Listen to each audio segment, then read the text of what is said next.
Even now in my apartment in Austin, Texas, I can still hear that small, sad cry of my son in the storm. That sound got stuck in me like broken glass. He was all wet and shaking, his tiny hands reaching for warmth. Behind him, in the doorway of my mother's house, my mom stood still with her arms crossed and her eyes hard.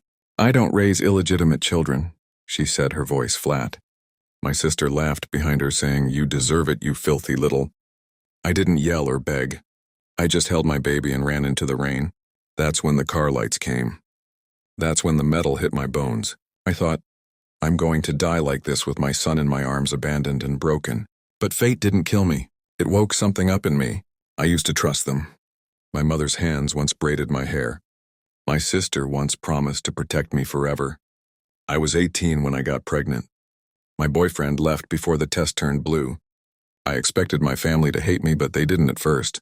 They smiled and said they would support me. I held on to that promise.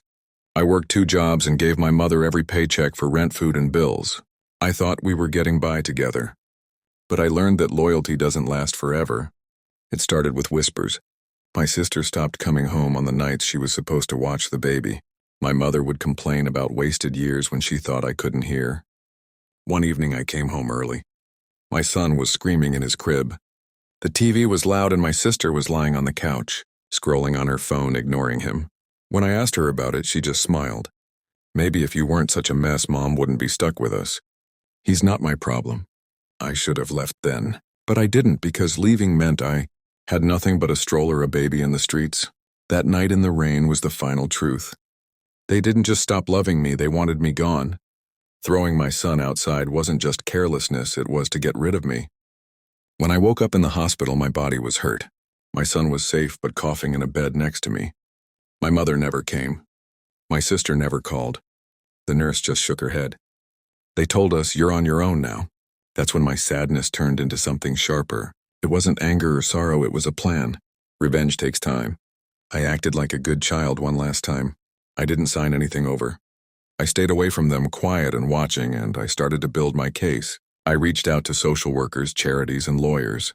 Every night while my baby slept on my chest, I did research. I found what I needed, the truth. My mother had been taking the welfare money given in my name. She was using my ID to get food stamps and housing money while I paid her rent in cash.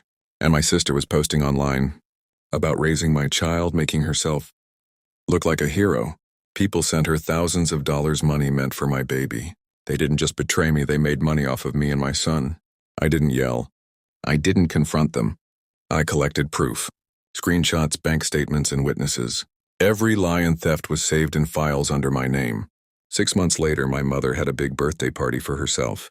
It was in a fancy hall and all her church friends were invited. My sister live-streamed it, showing off their perfect family. They didn't know I was watching from across the street with my baby, in my arms and a folder in my bag.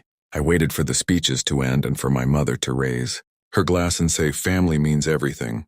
That's when I walked in, calm and quiet, as everyone looked at me. My sister's face fell first. My mother's smile froze. I didn't raise my voice or cry. I just placed the folder on the cake table. It had bank records, proof of welfare fraud, screenshots of my sister's fake donations, and photos of my son. Left outside in the storm, people gasped. Whispers turned to shouts. Then I said the one thing they couldn't ignore. These have already been given to the state, the IRS, and the police. Tonight is just a small show. My mother came at me hissing, "You ungrateful." But the room wasn't on her side anymore. Her friends stepped back. Her pastor looked away. My sister tried to laugh it off, saying, "She's lying." But someone looked up her donation page. The comments, the dates, the proof was too strong. They weren't saints anymore. They were thieves and liars, and I stood there holding the child they had tried to throw away, while their world fell apart. The investigations took months and the effects lasted even longer. My mother lost her benefits in her house. My sister lost her followers, her job, and her perfect reputation. And I walked away with nothing but the truth. A clean start, full legal custody and financial help in my name. New opportunities opened up that I never knew existed. This is because people believe survivors, especially when the liars are caught.